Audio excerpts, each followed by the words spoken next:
আজকে আমরা আলোচনা করব সত্য সারণী পদ্ধতির সাহায্যে যুক্তির বৈধতা অবৈধতা নির্ণয় এবং তার সঙ্গে শত সত্য শত মিথ্যা এবং আপত্তিক যে সত্য মূল্যগুলো রয়েছে সেই বিষয়গুলো আজকে আলোচনা করব। এর আগের ভিডিওতে অনুপম সাহা তুমি আমাকে কমেন্ট করেছিলে যে সত্য সারণীর সাহায্যে যুক্তির বৈধতা অবৈধতা বুঝিয়ে দিতে। আজকে তোমার জন্য রইল এই ভিডিওটি এবং সকলের জন্যই। তাহলে শুরু করছি। প্রথমে সত্য সারণী করতে গেলে আমাদের প্রয়োজন হচ্ছে কীভাবে সত্য সারণীর যে টেবিল সেই টেবিলটা আমাদের করতে হবে। সেই টেবিলটি করার জন্য আমাদের প্রথমে মনে রাখতে হবে এই যে বচন গ্রাহক বা প্রতীকগুলো রয়েছে একটি যুক্তির, সেই যুক্তির বচন গ্রাহক এবং প্রতীক হচ্ছে কটি রয়েছে। এগুলো হচ্ছে বচন গ্রাহক বা প্রতীক। এই প্রতীকগুলো এখানে দেখো এই যুক্তিতে দুটি রয়েছে। তাহলে আমাকে কি করতে হবে, দুটি অর্থাৎ একটি বচন গ্রাহকের জন্য 1 আর হচ্ছে 2 দিয়ে গুণ করলে 2, সেইভাবে হচ্ছে দুটি রয়েছে। তাহলে 2 × 2 = 4টি কিন্তু আমাদের টেবিল বা ঘর করতে হবে। এখানে যেহেতু দুটি হচ্ছে গ্রাহক প্রতীক রয়েছে, তাহলে আমাদের এখানে যে সত্য সারণীর সাহায্যে আমাদের যে টেবিলটি করতে হবে সেখানে কিন্তু আমাদের 4টে রো করতে হবে। তাহলে আমরা এখানে কি করব,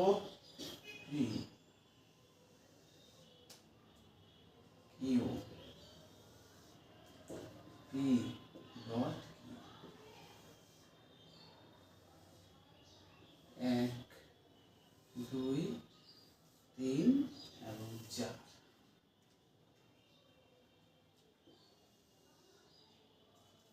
এই হলো আমাদের। দেখো আমাদের 4টি ঘর করতে হবে। এখানে দুটি গ্রাহক প্রতীকের জন্য আমাদের 4টে ঘর করতে হবে, 1, 2, 3, 4। তাহলে এইভাবে যদি 3টে থাকে, তাহলে 3টে যদি গ্রাহক প্রতীক থাকে কোনো যুক্তিতে, তাহলে কটা হবে, 4, 4 × 2 = 8 = 8টা হবে। যটা থাকবে সেটাকে আমরা কি করব, সেটাকে আমরা 2 দিয়ে গুণন করে দেব। তাহলে এখানে 2টা আছে, তাহলে 2 × 2 = 4, তাহলে 3টা 2 নিয়ে নেব। যদি 3টে থাকে তাহলে 3টে, যদি 4টা থাকে তাহলে 4টা 2 আমরা গুণন করে আমরা কটা ঘর করতে পারবো সেটা আমরা পেয়ে যাব। তাহলে এখানে সত্য সারণী করার ক্ষেত্রে আমাদের কতগুলো নিয়ম রয়েছে। সেই নিয়মগুলো হচ্ছে যেমন ডটের সূত্র। এই সংযোগিক বচনগুলোর আমাদের যে বৈধতার যে নিয়মগুলো রয়েছে সেই নিয়মের জন্য আমাদের ডটের সূত্রের কি সত্যতার যে নিয়মটি রয়েছে, ইমপ্লাইজ এই সূত্রটির কি সত্যতার নিয়ম রয়েছে, ভেলের কি সত্যতার নিয়ম রয়েছে, ট্রিপল বাথ এর কি সত্যতার নিয়ম রয়েছে, সেগুলো আমাদেরকে আগে জানতে হবে। তাহলে আমাদের এই যে টেবিলটি আমরা করলাম তার জন্য আমাদের দুটো অর্থাৎ 4টা টেবিল যদি হয়ে থাকে তার জন্য আমাদের প্রথমে দুটো এফ নিয়ে নিতে হবে। তারপরে একটা টি, একটি এফ, একটি টি, একটি হচ্ছে এফ। এবার আমাদের ডটের সূত্র হচ্ছে টি, ডটের সূত্র হচ্ছে টি, বাকি সব ক্ষেত্রে হচ্ছে মিথ্যা হবে, এফ হয়ে যাবে। তাহলে টি এখানে নেই, সুতরাং এফ মিথ্যা। এফ এর হচ্ছে কি টি নেই, অর্থাৎ সত্য নেই, এখানে মিথ্যা হয়ে যাবে। এখানেও কি হয়ে যাচ্ছে, মিথ্যা হয়ে যাবে। তাহলে ডটের সূত্র হচ্ছে টি। এই যে সূত্রের যে নিয়মটি, এটা আমাদের মনে রাখতে হবে যে ডটের সূত্রের ক্ষেত্রে আমাদের সত্যতার যে নিয়মটি রয়েছে সেটা হচ্ছে দুটি বচন যদি সত্য হয় তাহলে সেই যুক্তিটির কি হচ্ছে, সেটা কিন্তু আমাদের মেন যে যুক্তির যে বৈধতা সেখানে কিন্তু আমাদের সত্য চলে আসছে। এবার নেক্সট আমরা চলে আসব হচ্ছে P implies Q যে সূত্রটি রয়েছে সেই সূত্রটি আমরা এবার দেখে নিচ্ছি। তাহলে এখানে আমি পি ইমপ্লাইজ করে দিচ্ছি। একইভাবে হচ্ছে আমাদের এখানে যেহেতু দুটি হচ্ছে গ্রাহক প্রতীক রয়েছে, তার জন্য আমাদের চারটে ঘরই নিতে হবে। আমাদের কটা? চারটে ঘর নিতে হবে। তাহলে এখানে দুটো টি, দুটো হচ্ছে এফ, একটি টি, একটি এফ, একটি টি, একটি এফ। এবার আমাদের এর আগে আমরা ডটের সূত্র করেছিলাম টি এ টি এ টি, বাকি ক্ষেত্রে এফ।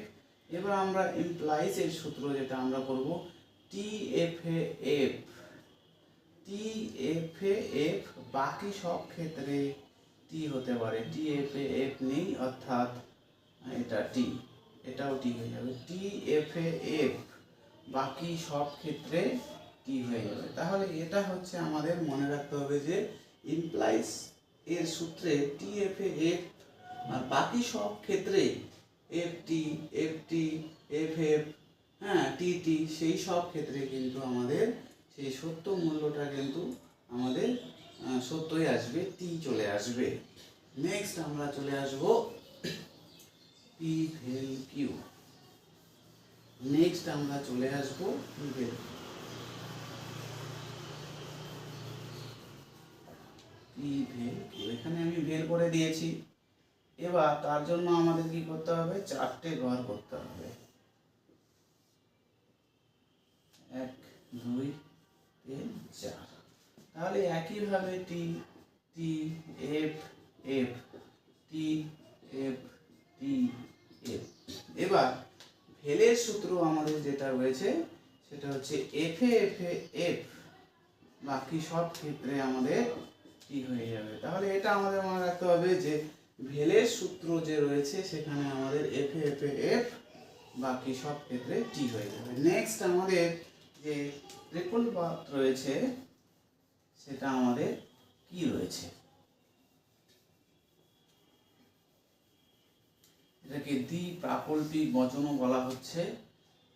সেখানে আমরা করব তার যে সত্য মূল্য সেটা আমরা দেখছি।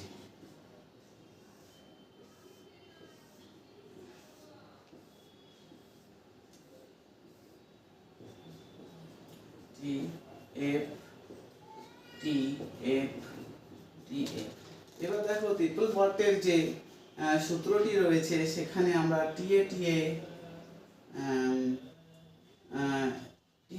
টি এবং এফ এ এফ এ টি, বাকি সব ক্ষেত্রে আমাদের এফ হয়ে যাবে।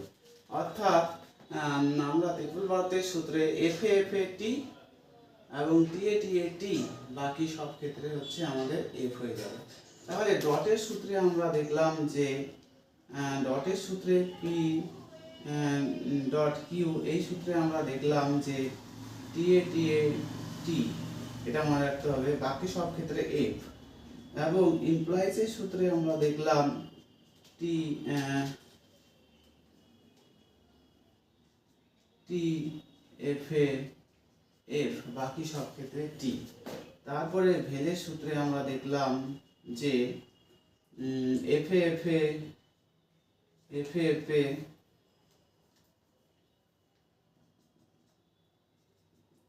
এফ, বাকি সব ক্ষেত্রে টি। এবং ট্রিপল বার্থের সূত্রে আমরা দেখলাম যে টি এ টি এ টি এবং এফ এ এফ এ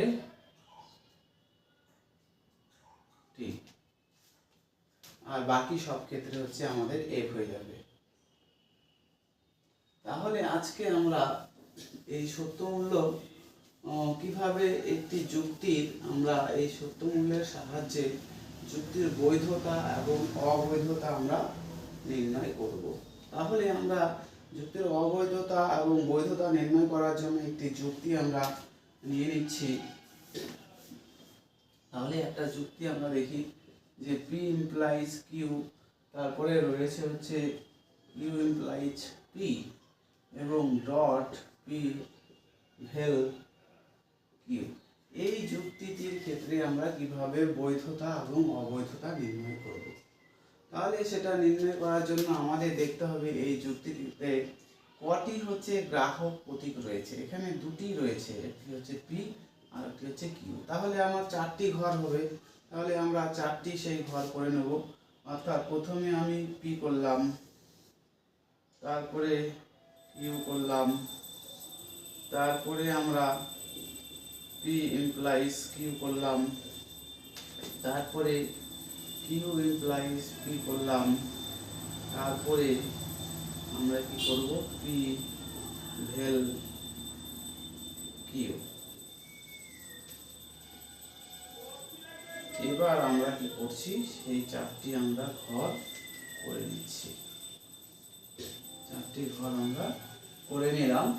এবার আমরা এটিকে দেখব যে এই যুক্তিটি বৈধ না অবৈধ হয়েছে। তাহলে টি দুটো হচ্ছে এফ, একটি টি একটি এফ, একটি টি একটি এফ। তাহলে ইমপ্লাইসের সূত্রে আমি বলেছিলাম যে টি এফ এ এফ, টি এফ এ হচ্ছে এফ হবে, আর বাকি সব ক্ষেত্রে টি হয়ে যাবে। টি এফ এ এফ আছে নেই, তাহলে টি এফ এ এফ আছে নেই, টি এফ এ এফ নেই। তাহলে এটা আমরা করে নিলাম যে টি এফ এ এফ। এবার আমরা এই কিউ এবং পি এর যে এখানে দেখো একটু পরিবর্তন করা আছে, প্রথমে কিউ রয়েছে তারপরে পি রয়েছে। তাহলে এটাকে আমি প্রথমে ধরবো হচ্ছে কিউ, তারপরে পি।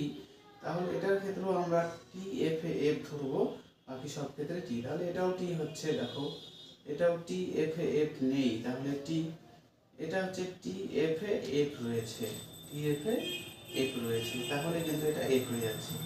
এটার ক্ষেত্রেও কিন্তু আমরা দেখছি যে টি এফ এ এফ নেই, তাহলে টি রয়েছে।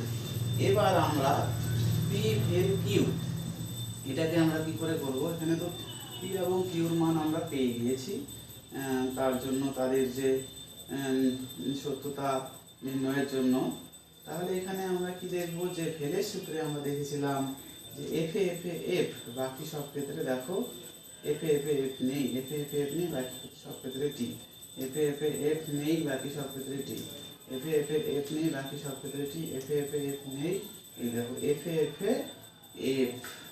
তাহলে এখানে হয়ে গেল। এবার আমাদের দেখতে হবে এই দুটো হচ্ছে যুক্তি বাক্য, একটা হচ্ছে প্রধান যুক্তি বাক্য, একটি হচ্ছে অপ্রধান যুক্তি বাক্য থেকে আমাদের সিদ্ধান্ত হচ্ছে দেখতে হবে আমাদের যে প্রধান যুক্তি বাক্য দুটি যদি সত্য হয় তাহলে সিদ্ধান্ত অবশ্যই তাকে সত্য হতে হবে। আর দেখা গেল যে প্রধান যুক্তি বাক্য দুটি সত্য অথচ সিদ্ধান্ত হচ্ছে মিথ্যা, তাহলে সেটা অবৈধ হয়ে যাবে।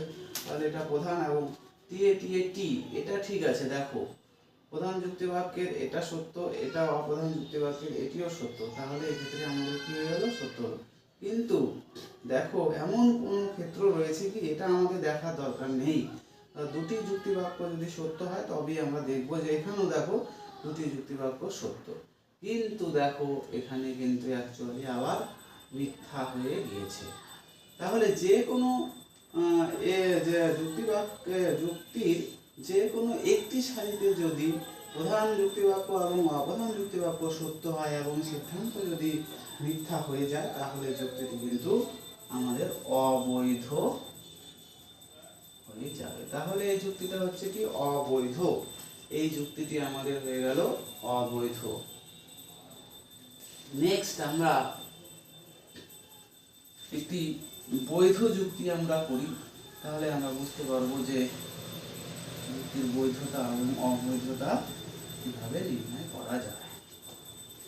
নেক্সট আমরা একটি বৈধ যুক্তি করছি, সেখানে পি ইকুয়াল কিউ এবং negation P implies negation Q. এই যুক্তিটিকে আমরা দেখব যে কি হচ্ছে বৈধতা না অবৈধতা। তাহলে এখানে প্রতীক হিসাবে আমরা গ্রাহক প্রতীক দুটি রয়েছে, তাহলে আমরা এখানে চারটে ঘর করব। তাহলে প্রথমে নিলাম হচ্ছে পি, তারপরে কিউ। যেহেতু নেগেশন আছে তাহলে নেগেশনের জন্য আমার সত্য মূল্য নির্ণয়ের জন্য প্রয়োজন হবে, তার জন্য আমি এই মানটিও বের করে নেব, নেগেশন পি নেগেশন কিউ মানটি বের করে নেব। তারপরে আমি পি ইকুয়াল কিউ, তারপরে আমি negation P implies negation Q এই মানটি আমরা বের করতে পারবো। তাহলে আমরা চারটে রো করে দিচ্ছি।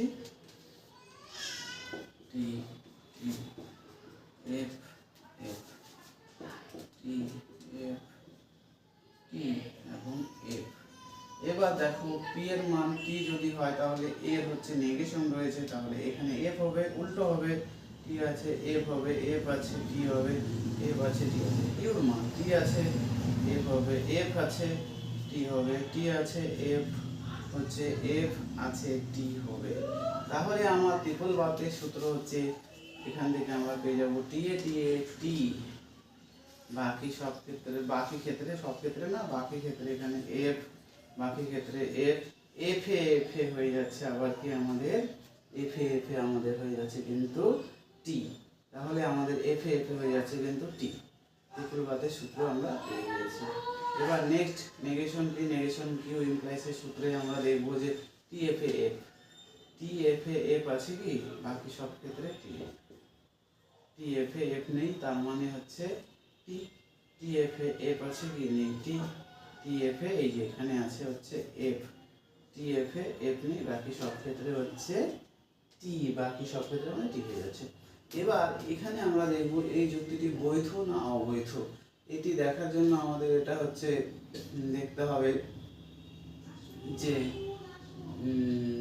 যুক্তি বাক্য হচ্ছে কি আমাদের সত্য, অর্থাৎ এই যে এখানে যেহেতু একটি যুক্তি বাক্য রয়েছে, এখানে একটি যুক্তি বাক্য রয়েছে, তাহলে দেখা যাচ্ছে কি যে এখান থেকে আমাদের একটি যুক্তি বাক্য থেকে সত্য হয়ে গেছে। যুক্তি বাক্য যদি সত্য হয় তাহলে সিদ্ধান্ত অবশ্যই সত্য হচ্ছে। যুক্তি বাক্য মিথ্যা দেখা দরকার নেই, এবং যুক্তি বাক্য মিথ্যা এখানে দেখা দরকার নেই। যুক্তি বাক্য সত্য এবং সিদ্ধান্ত আমাদের কি হয়ে যাচ্ছে, সত্য হয়ে যাচ্ছে। তাহলে এই যুক্তিটি আমাদের বৈধ। তাহলে আজকে আমরা যুক্তির বৈধতা এবং অবৈধতা কীভাবে নির্ণয় করা যায় সেটা আমরা দেখে নিলাম। এবার আমরা নেক্সট চলে যাব যে যুক্তির কীভাবে শত সত্য এবং শত মিথ্যা, শত সত্য এবং শত মিথ্যা আপত্তিক যে বচনাকারগুলোর যে সত্য মূল্য রয়েছে সেটা আমরা একটি যুক্তির কিভাবে দেখে বুঝতে পারবো, সেই ট্রুথ টেবিলটি অর্থাৎ সত্য সারণী করে যে এই যুক্তিটি হচ্ছে শত সত্য এবং হচ্ছে শত মিথ্যা এবং আপত্তিক। তাহলে আমরা একটি যুক্তি নিয়ে আমরা সেই আলোচনা করছি এবং দেখা যাক সেখানে আমাদের সত্য সারণীর সাহায্যে কীভাবে যুক্তির বৈধতা এবং অবৈধতা নির্ণয় করা যায়।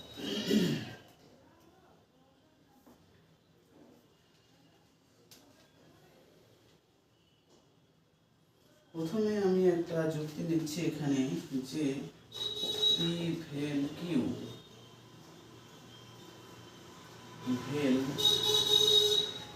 ভেল আছে নেগেশন পি ডট আছে নেগেশন কিউ, পি ভেল কিউ ভেল negation p dot negation Q. এই যে যুক্তিটি রয়েছে এই যুক্তিটি শত সত্য না শত মিথ্যা না আপত্তিক, শত সত্য শত মিথ্যা এবং আপত্তিক, এটা আমাদের বের করতে হবে। তাহলে একইভাবে আমাদের এখানে গ্রাহক প্রতীক হচ্ছে দুটি রয়েছে, পি এবং কিউ বাদ দিয়ে আর অন্য কিছু নেই, তাহলে দুটি আছে, তাহলে আমাদের চারটে ঘর হবে। তার জন্য আমরা প্রথমে করে নিচ্ছি হচ্ছে একটু বড় হবে, 1 2 3 4 5 6 7টা, অর্থাৎ 7টি আমাদের কি হচ্ছে রো হচ্ছে এবং 4টে টেবিল হচ্ছে। তাহলে তার জন্য আমি করলাম পি, তার জন্য আমি q, negation p, negation q, p ভেল কিউ, তারপরে negation p dot negation q, তারপরে আমি পি ভেল কিউ, ভেল পি ডট নেগেশন কিউ। এটাকে আমি কিভাবে সত্য সারণী সাহায্যে শত সত্য এবং শত মিথ্যা আমরা নির্ণয় করব। তাহলে দেখো এই যে বচনটি যে একটা বড় একটা যে বচন রয়েছে এখানে সামগ্রিকভাবে, এই বচনটির প্রত্যেকটা অংশেই দুটো অংশ থেকেই তো আমাদের এই অংশটা বের করতে হবে। এইভাবে আমাদের প্রত্যেকটা ছোট ছোট করে মানগুলো আমাদের লিখে নিতে হবে। তাহলে আমাদের কি হবে, সেই মানগুলো যদি আমরা পেয়ে যাই তখন আমরা সেই তার যে অংশগুলো রয়েছে সত্য সারণীর যে অংশগুলো রয়েছে, মূল অংশের যে ছোট অংশগুলো রয়েছে সেই অংশ থেকে আমরা সামগ্রিক যে বচনটি রয়েছে সেই বচনটির সত্যমূল্য আমরা পেয়ে যাব। তার জন্য আমাদের ছোট ছোট করে তার যে বচনটি রয়েছে অঙ্গ বাক্যের যে সত্যমূল্যটা সেটা আমাদের বার করতে হবে। তাহলে একইভাবে টি টি এফ এফ টি, তারপরে হচ্ছে এফ টি এবং এফ, এটা নেগেশন। তার মানে কি এফ এফ টি এর বদলে হচ্ছে এফ হচ্ছে, টি এর বদলে এফ হচ্ছে, এফ এর বদলে টি, এফ এর বদলে টি। কিউর ক্ষেত্রেও হচ্ছে কি টি আছে তাহলে এফ হচ্ছে, এফ আছে তাহলে টি হচ্ছে, টি আছে তাহলে এফ আছে, এফ হচ্ছে, এফ আছে তাহলে টি হচ্ছে। এবার ভেলের সূত্র আমরা জানি যে ভেলের সূত্র এফ এফ এফ, বাকি সব ক্ষেত্রে টি। তাহলে এখান থেকে দেখবো যে আমাদের এফ এফ এ এখানে কিন্তু এফ এফ এফ নেই, বাকি সব ক্ষেত্রে টি হয়ে যাবে, বাকি সব ক্ষেত্রে টি হয়ে যাচ্ছে, এফ এফ শুধুমাত্র এফ হয়ে যাচ্ছে। ভেলের সূত্র আমাদের এফ এফ এফ, বাকি সব ক্ষেত্রে টি। তাহলে এবার আমরা এই যে এখানে নেগেশন আছে ডটের সূত্র আমরা দেখবো, এখানে এই দুটো দিয়ে করবো, এখানে পি এবং কিউ। ডটের সূত্র আমরা জানি যে টি এ টি এ টি, বাকি সব ক্ষেত্রে এফ, টি এ টি এ টি নেই, বাকি সব ক্ষেত্রে এফ, বাকি সব ক্ষেত্রে এফ হচ্ছে, বাকি সব ক্ষেত্রে এফ হচ্ছে, টি এ টি এ টি। ডটের সূত্র হচ্ছে টি এ টি এ টি। দেখো বাকি এই দুটো ক্ষেত্রে শুধু টি হচ্ছে, বাকি সব ক্ষেত্রে আমাদের এফ হয়ে যাচ্ছে। এবার আমরা চলে আসব যে এই দুটি থেকে আমাদের আবার এই যে যোজকটি রয়েছে এই যোজকটির আমরা সত্যমূল্য নির্ণয় করব। এখানে আমরা পেয়ে গিয়েছি যে এই যোজকটি এর সত্যমূল্য পেয়ে গিয়েছি। তাহলে এই যে অঙ্গ বাক্যগুলো রয়েছে তার এই অঙ্গ বাক্যগুলো থেকে মূল সামগ্রিক বচনটির সত্যমূল্য আমরা নির্ণয় করব। তাহলে সেই ক্ষেত্রে আমরা এখানে মেন যে যোজক রয়েছে সেটা হচ্ছে ভেল। ভেলের সূত্রে আমরা জানি এফ এফ এ, বাকি সব ক্ষেত্রে টি। তার মানে এই দুটো ক্ষেত্রে এফ এফ এ নেই, বা টি হবে, টি হবে, এখানেও টি হয়ে যাচ্ছে, এফ এফ এফ নেই, এখানেও টি হয়ে যাচ্ছে। এবার দেখো যে এই যে যুক্তিটি রয়েছে এটি কি শত সত্য না শত মিথ্যা না আপত্তি। তাহলে আমরা দেখব যে সত্য সারণীর যে মূল স্তম্ভ রয়েছে, এই যে মূল স্তম্ভ, এই মূল স্তম্ভে যদি প্রতিটি সারিতেই যদি তার সত্য মূল্যগুলো সত্য হয় বা টি হয়, তাহলে সেটাকে আমরা বলবো সত্য বচনাকার, এটাকে আমরা বলবো সত্য বচনাকার। এইভাবে যখন আমরা যুক্তিগুলো করব, তখন এইভাবে যখন আমরা এই সংযোগিক বচনের যখন সত্যমূল্য আলোচনা করব, তখন যদি এই যে মূল স্তম্ভের প্রতিটি সারিতে যদি আমাদের দেখা গেল এফ হয়ে গেল, তখন আমরা সেটাকে বলবো সত্য মিথ্যা বচনাকার। একইভাবে আমরা যদি সেখানে দেখি যে সেখানে মিক্সড করে আছে, এইভাবে একটি টি একটি এফ বা টি এফ, আচ্ছা মিক্সড করে রয়েছে, তাহলে সেটাকে আমরা বলবো কি আপত্তিক বচনাকার। আমি আর পড়ে দেখাচ্ছি না যে শত মিথ্যা এবং আপত্তিক সত্যমূল্য। তোমরা এটা করবে বাড়িতে, তোমরা চেষ্টা করো, অবশ্যই পারবে। না হলে আমি তোমাদেরকে সেই জায়গাটি আমি বুঝিয়ে দেবো, অবশ্যই তোমরা পারবে। কারণ প্রতিটি সারিতে যখন দেখবে যে সবগুলো সত্যমূল্য যখন কি হচ্ছে মিথ্যা হয়ে যাচ্ছে, তখন সেটা হচ্ছে কি সত্য মিথ্যা। আর অপর দিকে হচ্ছে যদি দেখা যাচ্ছে যে সেখানে মিক্সড রয়েছে, সত্যও রয়েছে মিথ্যাও রয়েছে, সত্যও রয়েছে বা মিথ্যাও রয়েছে, হ্যাঁ, তখন সেক্ষেত্রে কিন্তু আমাদের সেটাকে লিখতে হবে আপত্তিক বচনাকার। আজকে তাহলে আমরা আলোচনা করলাম সত্য সারণীর সাহায্যে যুক্তির বৈধতা অবৈধতা নির্ণয়। তোমরা এই ভিডিওটি অবশ্যই দেখবে, তোমাদের ভালো লাগলে লাইক কমেন্ট এবং সাবস্ক্রাইব করে দেবে। এটা তোমাদের ঠিক আছে, এটা তোমাদের কাছে রইলো। এরপরে আমরা কিভাবে যৌগিক বচনের সত্যমূল্য সত্যাপেক্ষ বচনের কিভাবে আমরা সত্য মূল্য নির্ণয় করব সেই বিষয়টি নিয়ে আমি আরেকটা ভিডিও করব। ঠিক আছে, আজকের মতো এখানেই আমরা শেষ করছি।